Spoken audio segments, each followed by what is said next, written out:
অর্ক এসো নিয়ে যাও।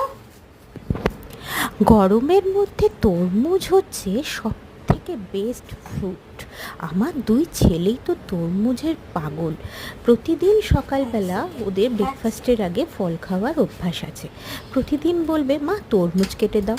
অর্ক তো একদম লম্বা লম্বা ফালি করে তরমুজ খাবে। আর বনি আমার বড় ছেলে, সে আবার ছোট ছোট করে পিস করে তরমুজ খাবে। ও আবার অত বড় পিস খেতে পারে না।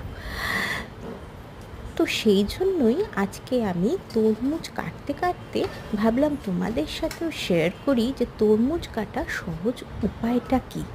অ্যাকচুয়ালি তরমুজ তো অনেক বড় ধরনের ফল, ওই ফল কাটতে একটু মানুষের অসুবিধা হয়, তারপরে যা রস বেরোয় ওই ফল থেকে, সেই জন্য আমি এইভাবে সহজভাবে কাটি। ফলগুলোকে ছোট ছোট টুকরো করে নিই, তারপরে সেগুলোতে ছুরি দিয়ে দিয়ে দাগ দিয়ে দিয়ে ছোট ছোট পিসের আকারে আস্তে করে খোলার পাশ থেকে সরিয়ে দিই। ব্যাস এইভাবেই আমি তরমুজ কাটি। বেশ সহজ উপায় না বলো? এইভাবে তোমরাও কেটে দেখবে, খুব তাড়াতাড়ি ফল কাটা হয়ে যাবে। আর তরমুজটা যা লাল টকটকে আর মিষ্টি আর রসালো ছিল, কি বলবো তোমাদের। আমার চ্যানেলটাকে তোমরা একটু সাবস্ক্রাইব করে দিও আর লাইক করো, কেমন? নতুন চ্যানেল তো, তোমাদের সাপোর্টের দরকার। Thank you.